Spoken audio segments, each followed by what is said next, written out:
Hi, Clint Coons here with Anderson Business Advisors. Now, are you thinking about joint venturing with people to invest in real estate? Are you one of those investors who you bring in gap funding in order to put your deals together and then you give somebody a piece of the profits when the property sells?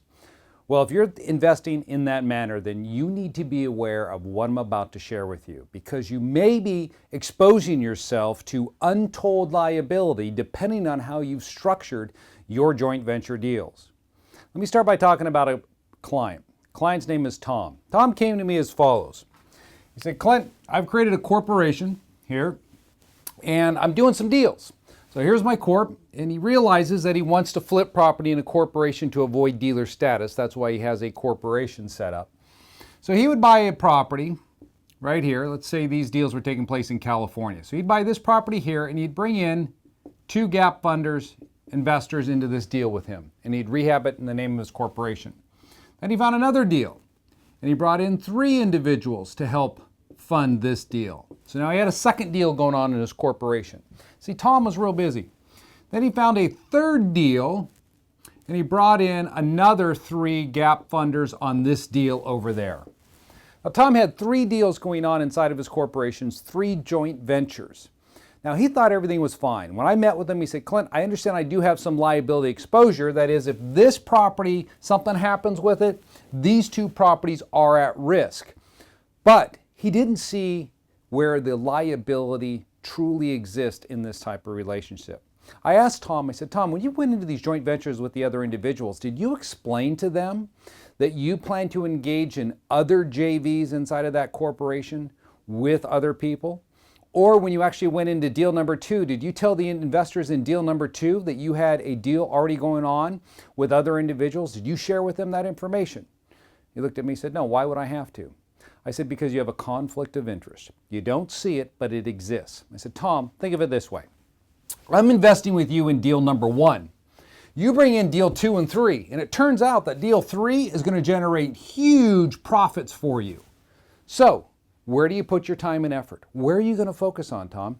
If you've got this deal going on over here, and maybe these 3 guys are only getting 30% of your deal, you're collecting 70%, and that's going to generate that type of money, then I'm going to argue, if I'm this individual or this individual representing one of these other 2 guys in your other joint ventures, I'm going to say that you are spending all your time on deal number 3 to my detriment, that you haven't put your focus on my deal. So you had a conflict of interest.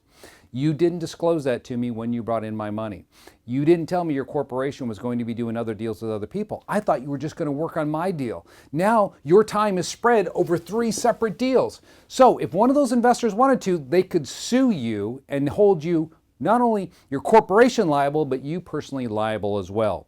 So you brought in a ton of liability to your corporation because you didn't structure it properly.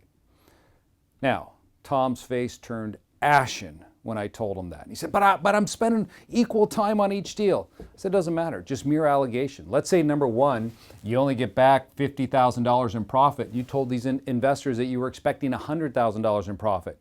They're going to assume then that you didn't put enough time into deal number 1 to get them that $100,000 in profit, of which they had been entitled to 50%. And the reason you didn't put the time in is because your loyalties, your time was divided between 2 and 3 up here. So now that is the basis for their lawsuit. So here's how you fix the problem, Tom. And this is what you'll do if you're a joint venture investor who brings in money and you have a corporation set up like this.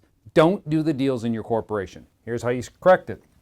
Every time you want to engage in a deal, if you're going to be running multiple deals, you need to set up a limited liability company. Create an LLC up here. And these will have your partners, and that will hold the property. You do another deal down here, it's another LLC like this. And now we've got these 3 joint venture partners in here. This LLC is 100% owned by your corporation, just like this. And we got another one over here. Okay, great, 100%. So now I've isolated out all my liabilities. So I've done 2 things for myself with this type of structure. Now I've ensured that these investors, they're only involved in this company right here. So there's no conflict. I have no other deals going on in there. This company is solely focused on that one deal. Same likewise up here. This LLC is only focused on that deal. There's no conflict inside of it.